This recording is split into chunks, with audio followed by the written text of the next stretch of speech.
नमस्कार, मैं डॉक्टर डॉली जैन, राजस्थान विश्वविद्यालय संस्कृत विभाग में एसोसिएट प्रोफेसर हूँ।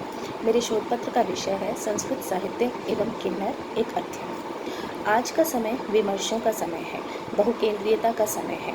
स्त्री, दलित, अल्पसंख्यक, वृद्ध और आदिवासी समुदाय परिधि को छोड़कर केंद्र में आ चुके हैं। किन्नर समुदाय भी हाशियापरक जिंदगी को छोड़कर अपने अधिकारों के लिए लड़ रहा है। रामायण, महाभारत व पुराण काल से ही समाज में इस समुदाय की उपस्थिति दर्ज है। इन ग्रंथों की कथाओं एवं आख्यानों में तो इनकी चर्चा प्राप्त होती ही है।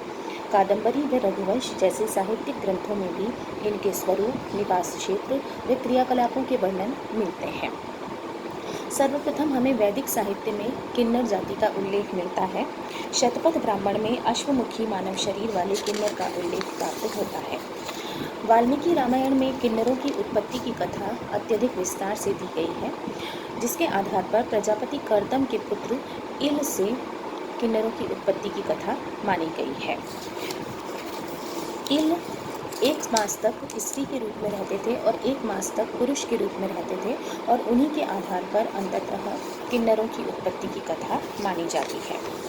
किन्नरों का उल्लेख महाभारत में भी मिलता है। महाभारत में 2-3 प्रसंग ऐसे मिलते हैं जहाँ पर किन्नरों का उल्लेख किया गया है। प्रथम बहुत प्रसिद्ध पात्र है शिखंडी और दूसरा अर्जुन स्वयं। शिखंडी अपने पूर्व जन्म में काशीराज की पुत्री अम्बा थी, जिसका भीष्म ने स्वयंवर में से अपहरण किया था और कालांतर में वह शिखंडिनी नाम की स्त्री होकर बाद में पुरुष हो जाती है और अंततः भीष्म पितामह की मृत्यु का कारण बनती है। एक प्रसंग महाभारत में अर्जुन व उलूपी के पुत्र ईरावान का भी मिलता है।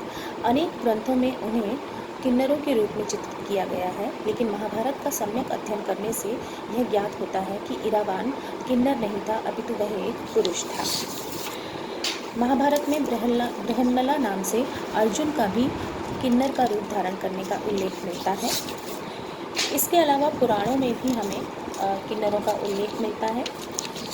वायु पुराण, मत्स्य पुराण इत्यादि में सभी में इनके प्रमाण उपलब्ध होते हैं, जिनमें इन्हें पक्षियों के स्वर का अनुकरण करने वाले, मूर्छना का गान करने वाला कहा गया है।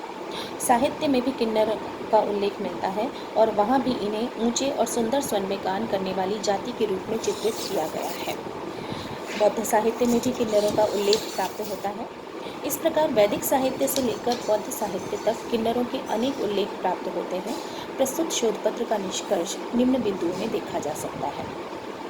किन्नरों के जन्म की कथा संस्कृत साहित्य में सविस्तार बताई गई है, जिसके आधार पर उनमें स्त्रीत्व व पुरुषत्व दोनों प्रकार के गुण होते हैं।